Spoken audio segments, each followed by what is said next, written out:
The No Fade channel, checking in. And today I'm going over the top 4 ways you can improve and increase your home internet speed, avoid pinch points, and a few quick hacks to give you just that much better performance. If this happens to be your first time to the channel, go ahead, hit that subscribe button down below. I am dedicated to helping you dads and moms be great parents to your kids and still accomplish your own personal goals. When we all got locked down and locked in with our families in March, many of us didn't even think twice about the internet speed, but it is now going on over 6 months and your internet has gotten progressively slower and slower and slower. We got more devices than ever connected to our home Wi-Fi, from security to your refrigerator. Your kids are in class. When they're not in class, they're on the interwebs, they're on Netflix, Disney Plus, Amazon Prime, you name it. You're on Zoom meetings, you're on your internet, you're trying to get stuff done, you're trying to upload videos to YouTube, all that good stuff, and it's just taxing your internet. So here we go. We're going to go with 4 quick tips. I'm going to throw in a couple quick hacks and help you prevent pinch points. As we know, you're only as good as your weakest link, and that has to do with internet as well as everything else. So number 1 tip, we are going to start working outside of the house, and we are going to work all the way in to your specific device. So here we go. Number 1, call your internet service provider. The reality is most people don't realize that for a few extra bucks, like 10 bucks a month or a few bucks more, you can actually get a faster speed, and they just literally just hit a button most times. They hit a button, you get faster speed, and it's a few extra bucks a month, and it's going to be the best bucks you spend, trust me, because everyone's going to be a little bit happier in the household when their internet is running just a little bit faster. Now, that brings us to your modem. That is the next line of potential pinch points, and that's why I'm making this video, is because I had increased my internet speed, and I never took care of the modem. I had a super wicked old modem that wasn't able to handle the new speed. So if you do have a new speed, or if you just happen to think you're already on a good tier platform but haven't confirmed that your modem can handle that speed, it's worth doing some due diligence on your part. Quick Google searches. Oftentimes your internet service provider will have a whole website dedicated to the right modem for your speed.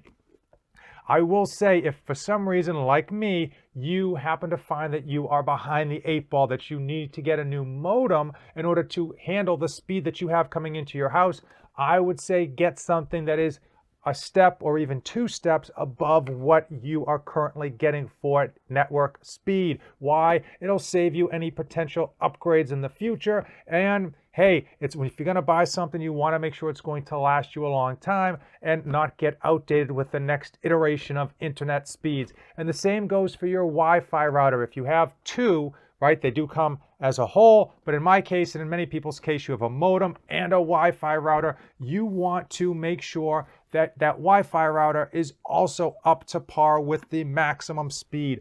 Oftentimes, I think is the biggest case is that people have a fast enough modem, but their Wi-Fi router is below par for the speed and the size of their home. So keep that in mind.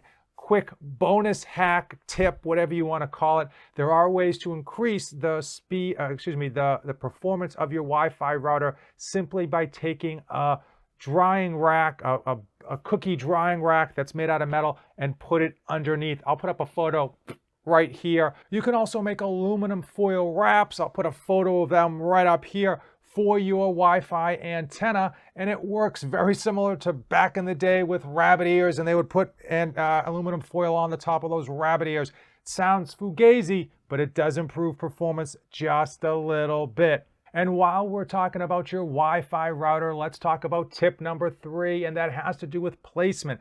Obviously, your Wi-Fi system network only has a certain area of coverage, and the closer you are, the better off you're going to be. You want to try to place your Wi-Fi router as close to the center of your home as possible, or at least the center of the area you are trying to cover as possible. That's going to give you the biggest bang for your buck. And when that fails, if you've got a big home or if just for some reason you can't place it in that center, you can get what's known as a Wi-Fi repeater, and that simply looks like an additional router that mirrors your existing Wi-Fi router. You would then take that and place it at the opposite end or the midway point between your Wi-Fi router and the opposite end of your home, and Bob's your uncle. How does a Wi-Fi antenna booster work? It simply hijacks your current signal and then spreads it out further, acting as though it were a clone. So whatever your password is on your Wi-Fi account for your existing router, it's going to work on that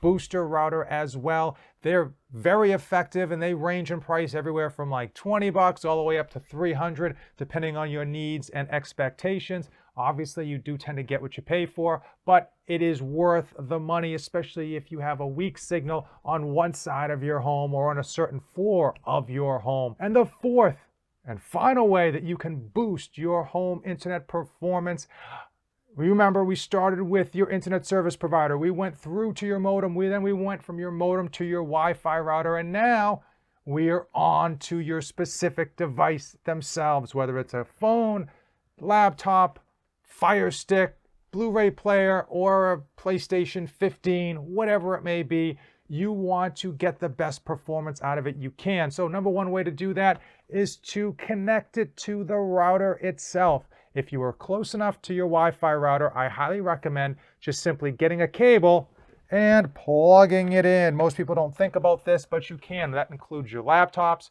your desktops, your PlayStations, anything that has an internet plug, you can plug it in for the best performance possible. And when you can't physically connect your laptop or device to your router, the next best thing is to try to get closer. Obviously, with the laptop, you can really pick it up and move it to the next room. But with a lot of your other devices like your PlayStation or your Blu-ray, you can't move rooms. But if you think about the distance between your Wi-Fi router and that device as being an A to B distance, you want to close that gap. And sometimes all that means is just lifting up that device. So instead of having it on the bottom of your entertainment system, you move it up to the top. A few feet can make a difference, especially if that avoids being kind of tucked away underneath the wood or in between glass, stuff like that, that would interfere or reduce some of the signal strength. The other thing that you can do with regards to laptops and desktops is that oftentimes you will get them and their Wi-Fi systems aren't that good, especially if you got like a cookie cutter laptop or a desktop. They don't come with very good ones, and their signal strength isn't that good. You can do what you did for your router on your computer or your desktop. You can buy a booster, and it basically is an extended antenna. I have one for this laptop when I'm on the other side of the house, and I just plug it into the USB. It turns on, and it goes from a signal strength of 2 up to 5 in no time. I'll put the photo of the one that I got right here, but there's a million of them. You plug them in, and all of a sudden your speed is going to be improved. That was the fourth and final internet boosting tip. But wait, I've got a bonus for you. Something that oftentimes people overlook because it seems relatively simple, but people don't do anyway, and that is to remove devices from their Wi-Fi router. Why is that? The more devices, as you can imagine, on your Wi-Fi router, the more the system is taxed and the more the system's performance is going to be poor. Oftentimes, we don't even realize how many things are connected to our Wi-Fi router because we're not actively using them. But there's tons of different devices that when they are on, they're pulling information from your Wi-Fi router and they are clogging up the bandwidth without realizing it. I'm talking about old phones, PlayStation 2s, PlayStation 3s, DVD players. There's tons of internet devices that you might not even be using, but because they are powered on, they are connected, and that's pulling basically your bandwidth down. It's filling in that gap that you don't want to be filled in. So I would certainly do an inventory and just go around the house to see what's turned on and not actually being used, but what is being connected to your home Wi-Fi system. Because if you can remove just a few of them, you might notice a little bit better performance on your internet systems overall. Hey, hopefully you found these informative. I'm sure I missed a few tips and hacks. Drop them in the comments below on any that I overlooked but you found success with. If you came this far in the video, do me a huge favor. Huge. It does help me out. Give this video a like, hit that subscribe button, and check in on the comments below. Let me know you came this far in the video, and let me know you saw the video. I do appreciate it, and it does help out the channel. As usual, Thanks for watching, and don't save anything for the trip back. The No Fate 24/7 channel may seem like a potpourri of review videos, but I simply cover my tricks, trips, and tribulations as I help you be great parents to your kids and still accomplish your own personal goals.